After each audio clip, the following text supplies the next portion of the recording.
Smith, and I'm with Christian Leadership Partners. And for the last 10 days, we've been doing some coaching sessions. Now, it's been a really great opportunity for us to be able to learn from each other, and I hope that these coaching sessions are actually making a difference in your life. If you're able to apply these things to your life, I think that you're actually going to be able to become your best you.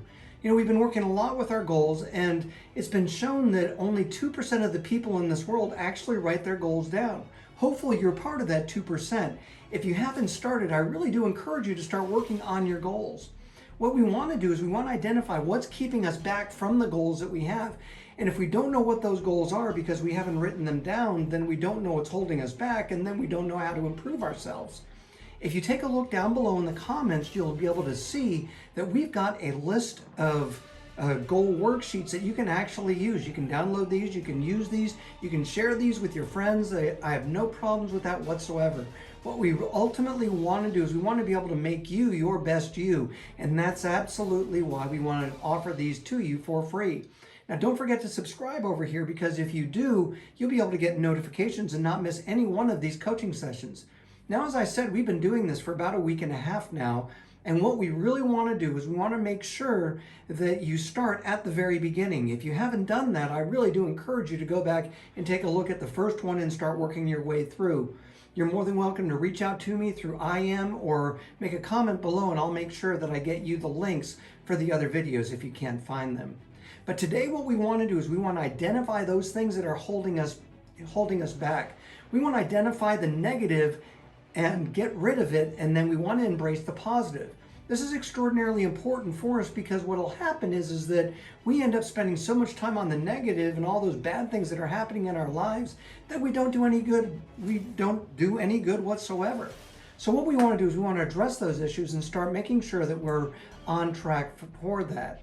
Now, we can do that through reading the book of Proverbs. Proverbs gives us 31 different chapters that conveniently allow us to read one a day, and at the end of a year you'll have read through Proverbs 12 different times. But what we can do is we can start looking at the wisdom of Solomon and start addressing those things and using those things to coach us along. I think that what you'll find is that especially today, when we're trying to identify the negative and get rid and embrace the positive, that these Proverbs will actually help you to do that. In fact, Proverbs 9, 10, and 11 tells us, "Fear of the Lord is the foundation of wisdom. Knowledge of the Holy One results in good judgment. Wisdom will multiply your days and add years to your life." So the benefits of that can actually be seen, and that's what we read yesterday. Today in Proverbs chapter 10, we're going to take a look at the way that Solomon begins contrasting good with the bad, and that'll really line up with what our coaching session's all about today. We'll also see that we need to be careful on who we correct. There are people that actually will take our correction in a positive way, and then there are others who just absolutely will take it in a negative way, and they'll hate you for it. So we want to make sure that we identify who we can correct and who we can't, right? And then finally, we're going to start seeing, yesterday we found that Proverbs wisdom can be actually seen as a person. Well, folly can too. Folly will actually call to us and try and get us distracted, and that's the negative that we want to get out of our lives. So let's get into Proverbs chapter 10 and see what Solomon has to tell us. The Proverbs of Solomon: "A wise child brings joy to a father. A foolish child brings grief to a mother. Tainted wealth has no lasting value, but right living can save your life. The Lord will not let the godly go hungry, but he refuses to satisfy the cravings of the wicked." Lazy people are soon poor. Hard workers get rich. A wise youth harvests in the summer, but one who sleeps during the harvest is a disgrace. The godly are showered with blessings. The words of the wicked conceal violent intentions. We have happy memories of the godly, but the name of a wicked person rots away. The wise are glad to be instructed, but babbling fools fall flat on their faces. People with integrity walk safely, but those who follow crooked paths will slip and fall. People who wink at wrong cause trouble, but a bold reproof promotes peace. The words of the godly are a life-giving fountain. The words of the wicked conceal violent intentions. Hatred stirs up quarrels, but love makes up for all offenses. Wise words come from the lips of people with understanding, but those lacking common sense will be beaten with a rod. Wise people treasure knowledge, but the babbling of a fool invites disaster. The wealth of the rich is their fortress. The poverty of the poor is their destruction. The earnings of the godly enhance their lives, but evil people squander their money on sin. People who accept discipline are on a pathway to life, but those who ignore correction will go astray. Hiding hatred makes you a liar. Slandering others makes you a fool. Too much talk leads to sin. Be sensible and keep your mouth shut. The words of the godly are like sterling silver. The hearts of a fool are worthless. The words of the godly encourage many, but fools are destroyed by their lack of common sense. The blessings of the Lord make a person rich, and he adds no sorrow with it. Doing wrong is fun for a fool, but living wisely brings pleasure to the sensible. The fears of the wicked will be fulfilled. The hopes of the godly will be granted. When the storm of life comes, the wicked are whirled away, but the godly have a lasting foundation. Lazy people irritate their employers like vinegar to the teeth or smoke in their eyes. Fear of the Lord lengthens one's life, but the years of the wicked are cut short. The hopes of the godly result in happiness, but the expectations of the wicked come to nothing. The way of the Lord is a stronghold to those with integrity, but it destroys the wicked. The godly will never be disturbed, but the wicked will be removed from the land.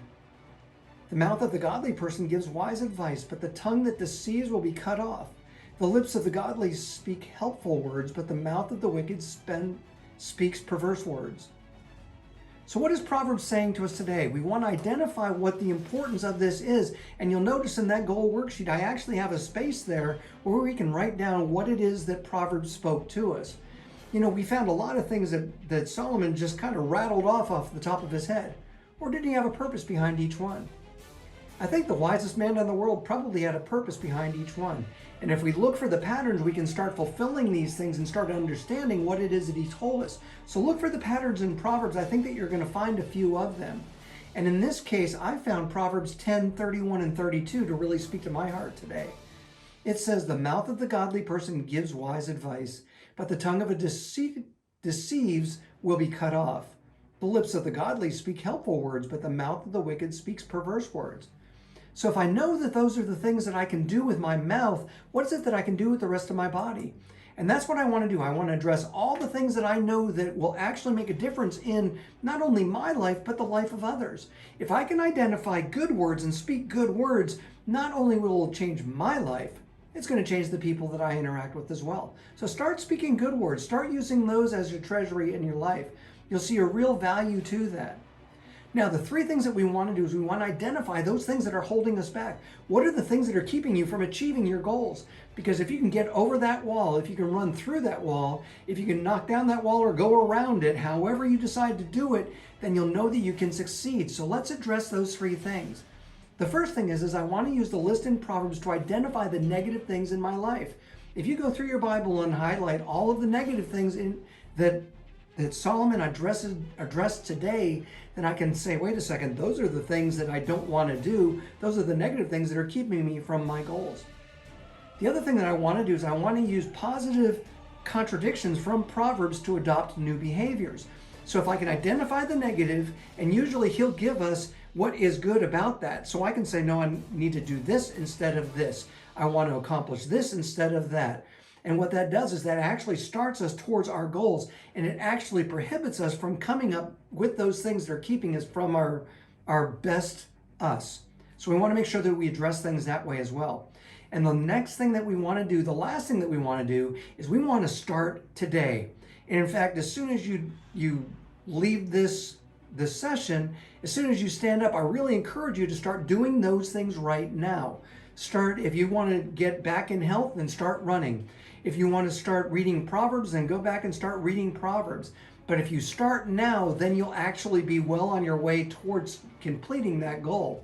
If you say, well, I'm going to start that tomorrow, that's really, really good. What happens is that you never get started. So we want to address those things, and we want to make sure that we get things started. Remember, we want to use Proverbs as our list of negative things that we can actually say, I've got a negative thing here, I want to do the positive to do that. I can adopt that positive behavior, and then I can actually start today. And as I'm doing those things, my life will actually begin to change. So let's start doing those things. And as you accomplish these tasks and you start seeing these things happen in your life, then what will happen is that you'll start seeing a change in your life, and you'll be a miracle going someplace to happen.